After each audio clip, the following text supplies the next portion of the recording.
Hey, this is Kevin and Jason here today with Aaron Feeney, our special guest for the day. We're here in his metal shop with A&J Custom Metals. Thanks for joining us today on the Small Town Big V Podcast.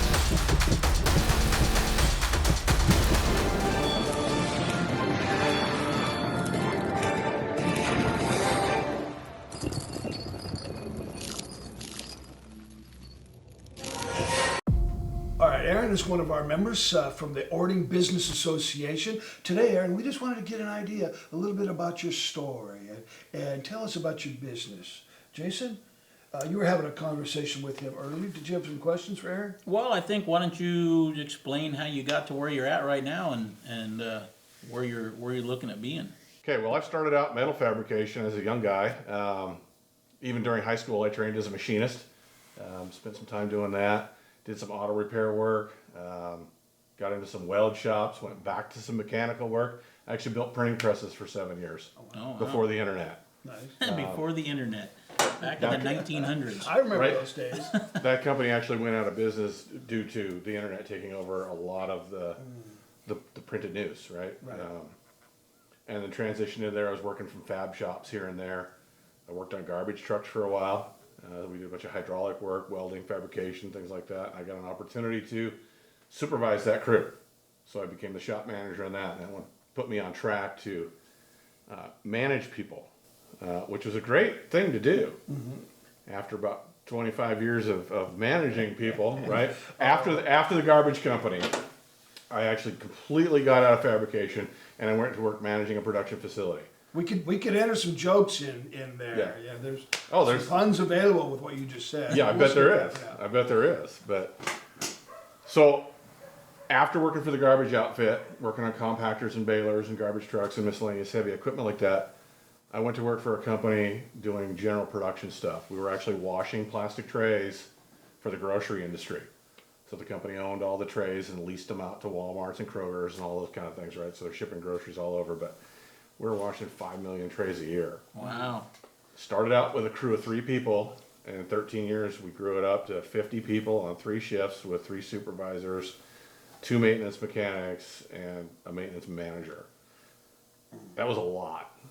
During COVID, we grew like crazy because it was essential, right? You can't get meat. You can't get meat to the grocery store without these trays, right? So it got super busy, and that was probably the biggest growth spurt all at once. We doubled in size during that 8 months or whatever with all the lockdowns. But after doing that for 13 years, right, developing people, it's engaging and it's good work, right? So you're building up people, you're taking entry level folks and you're helping them build their career path, whether it's forklift driver, maintenance mechanics on equipment or whatever, right? And that was wonderful. Sure. But I missed actually hands-on building things, right? Building just stuff, regardless of what it is. And that's, with the focus of A&J now, is pretty generic. I mean, I've done everything so far from building excavator buckets from scratch, installing hydraulic thumbs and doing some hydraulic work for folks, welding headers on race cars and people's hot rods that are just bringing random stuff to me. If it's metal, you can do it, right? Yeah, pretty much. I mean, we can figure it out, right? I mean, I can't be an expert at everything. Automotive machinist is a very specific category, but we're able to do some automotive stuff. I've got a guy bringing something tomorrow that I'm not even sure what we're doing, but we're drilling holes in a camshaft. You'll figure it out. His specifications, right? And that's, my tagline has always been, your vision is our creation.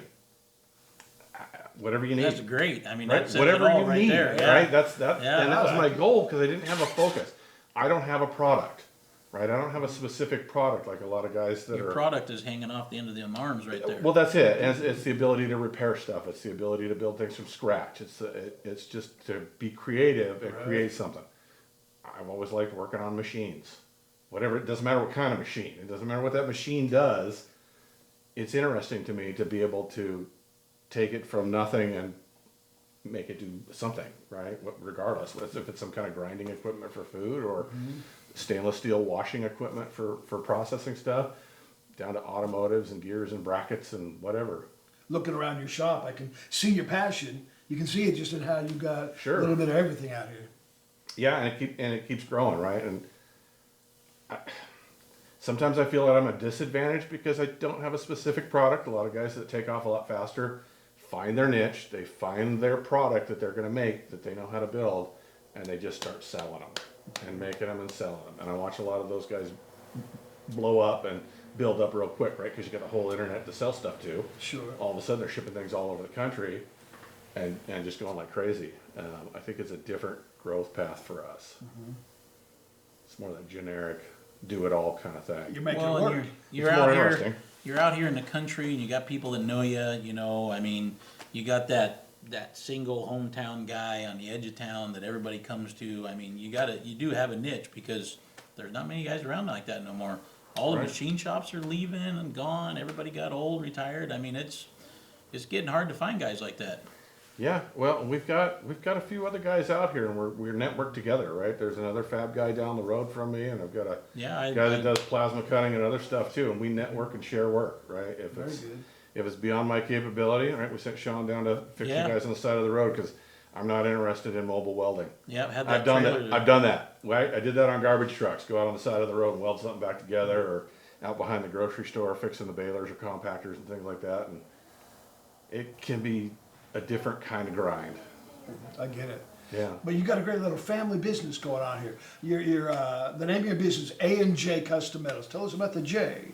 Jay is my wife, Julie. When we were trying to think of a name, we were going on the Washington State Secretary of State website so we could choose our name, and we also had to match up with the website name. So not only were we trying to have something that would be approved and not already used in the state of Washington, we also wanted to have the domain name for the website.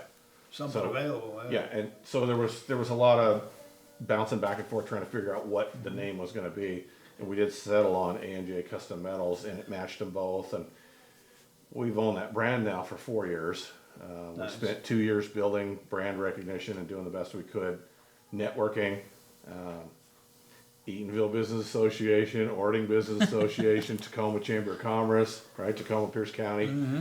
There's a big industrial base down there. I figured that'd be a good group to get in. There's a lot of stuff going on down on the Tide Flats that fits my niche. So Nice. Puyallup, I haven't spent a lot of time down in Puyallup, but that's another chamber that seems like they're a pretty good group. Well, and Might be there's worth been a couple digging machine into. shops down there, fabrication shops down there that have closed up and left too. So there's 2 more guys that are gone. So Right. yeah, Right. it's a problem. So Well, and that was part of it, right? Is looking at people that want to come to work, and young people that want to come to work and do a heavy industrial type of job.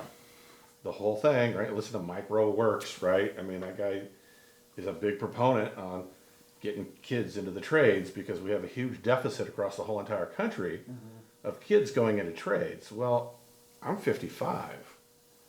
I don't have a whole entire lifetime left to do this. I'm going to do this until I can't or decide I'm done. But somebody's got to fill that niche after me too. I don't know who that is, right? So we've got Pierce County Skills Center over here.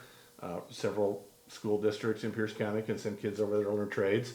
I don't know what all they teach over there, but I think there's welding and construction and various trade stuff. And Well, that's a good life lesson for the young people who might be watching.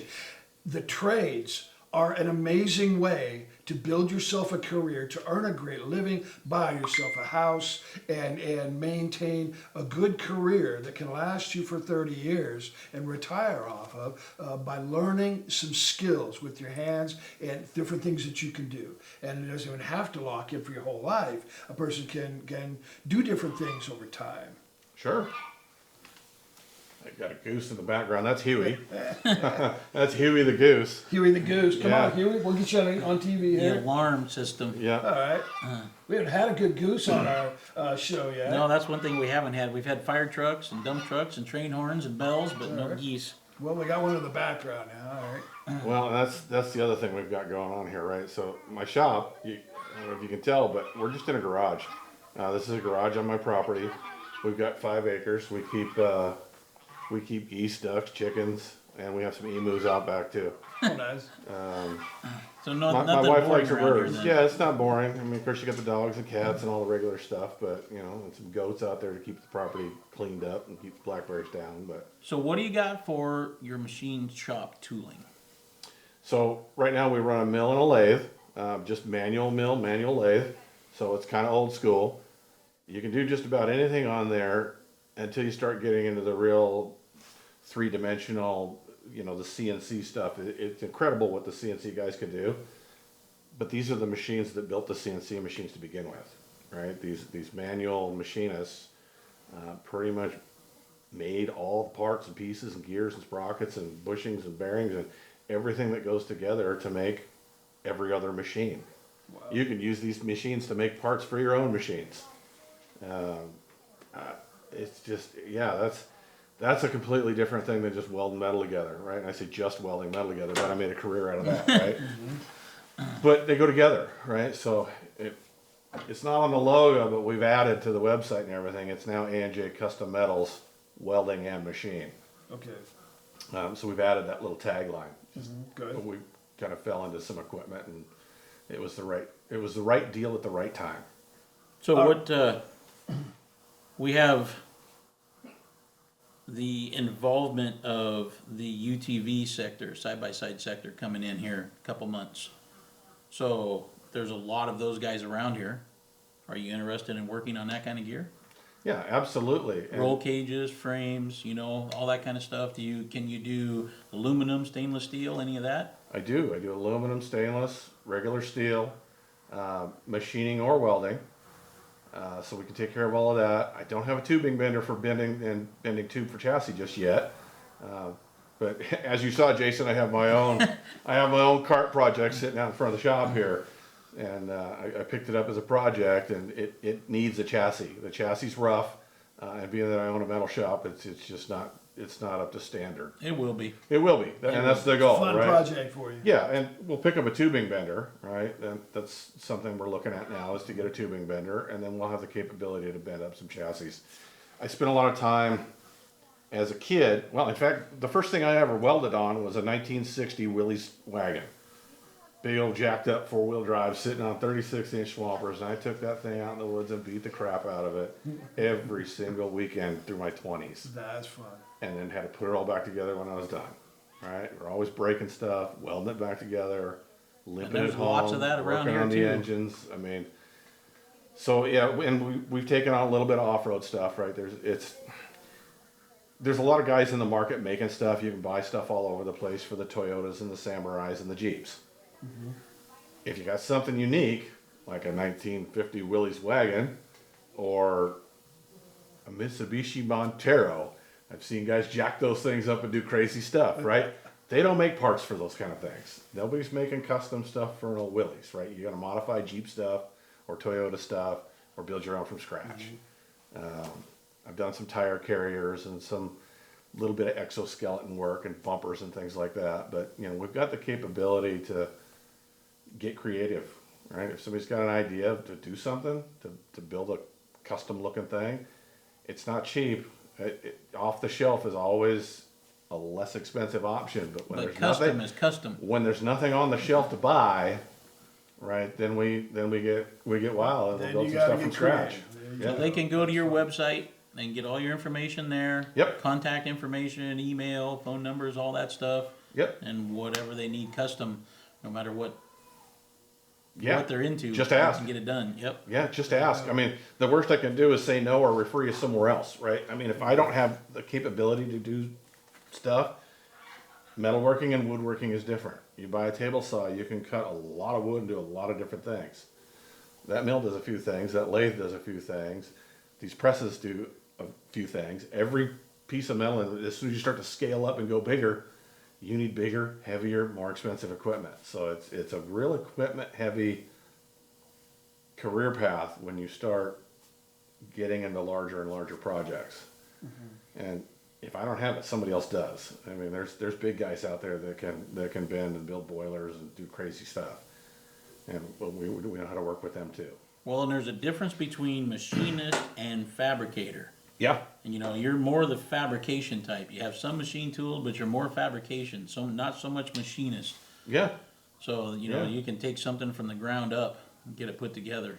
Yeah, and if it needs machine parts, here's the thing about the machining, right? And a niche that I'm trying to kind of get into is reverse engineering obsolete parts. Because like I mentioned, with these machines, you can build parts for other machines. People are running machine shops using equipment from World War II. There's nobody supporting that anymore. It's not like you can call Dell and ask them to dial into that thing and upload a new program, right? You have to go build something because it doesn't exist. And if it's damaged or worn out, you either got to figure out how to repair it or you got to figure out how to make a new part from scratch. All right, so Aaron, we've reached a point where we reach at every episode. We always ask our guests, what is your big view of the Orting area? Now, I know you're out here, you're on the outskirts of Orting, right here inside Graham area, but as far as this area, what do you see as far as development and even in your own business, how it plays into that? Well, locally, just around where we're at, we're pretty far out in the country. People are spread out a little bit, kind of like it that way, right? All right. Right? We'll give you that. Yeah, I mean, I don't want to see them take the 5-acre parcels and put 20 houses on them. We kind of like what we got going on out here. But that's legit, though. Right. That's Absolutely. Yeah, absolutely I mean, part we of want it. to I keep live it the that same way, way, right? yeah. That whole airport thing that was going on over here, that would have affected somewhat. My thought was, well, if they're going to build it, I'd like to help them, right? I mean, Sure. I might as well do the fab work that I can. On the other hand, though, as far as the business goes, I think my sweet spot is somewhere between 5 and 8 employees. So this is like a 5-year plan, right, for growth. But to get to a point where you've got about 5 to 8 employees, it's pretty manageable at that level. When we started to exceed that at other companies, it becomes a lot more challenging, and you're spending all of your time doing nothing but managing those employees. That's all you're doing is managing and doing reports. So for the business, I think that growth pattern, again, 5 to 8 guys at the most.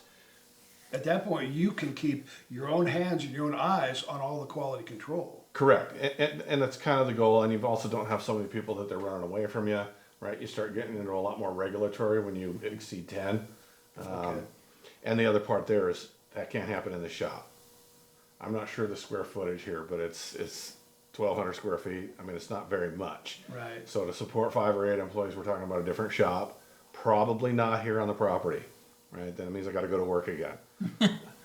Preferably not somewhere too far away, right? 3-phase power is important. If you're going to have a shop, having industrial power is important. It's available. It's available around here. So big growth, bigger shop, Yep. 15,000 square feet maybe. getting moved And into 5 kind people. of a management position of your own company and overseeing what comes in and out the door. Yep. I think And- that's the, Good And job still being for able to some go out in the shop and play, right? Yeah, I mean, because absolutely. that's really what this is, right? I mean, I like doing what I'm doing here. I like working on lots of variety of different things.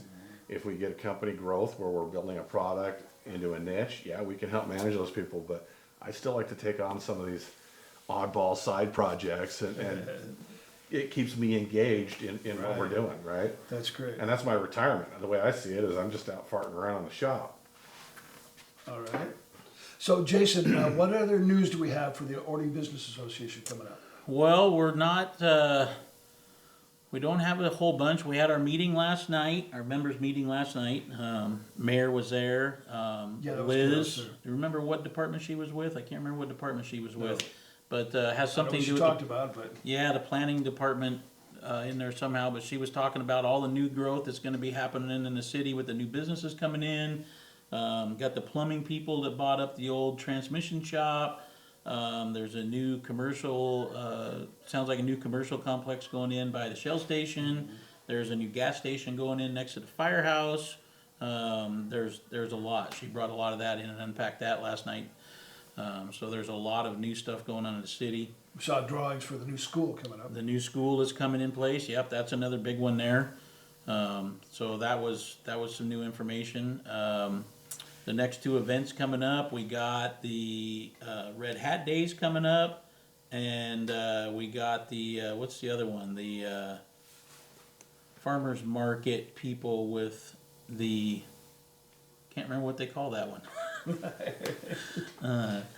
That's okay. The Harvest Festival. The Why Harvest can't I Festival, remember okay. that? That was dumb. But the Harvest Festival's coming up too.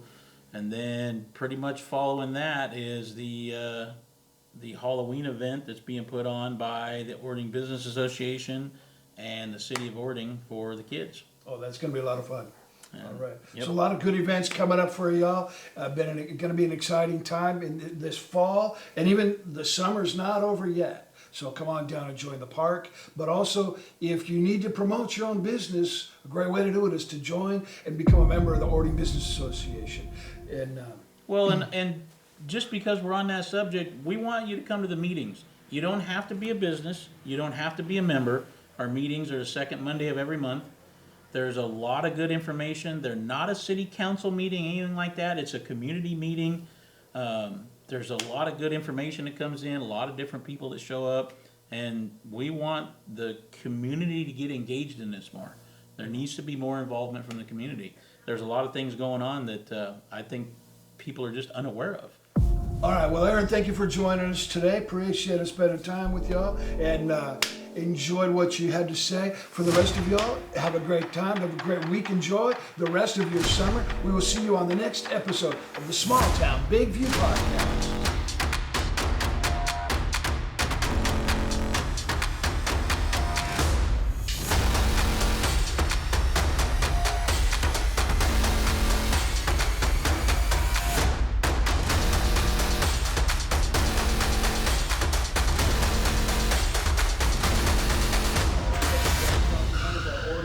Business Association. Let me turn that on. That'll get us. There you go.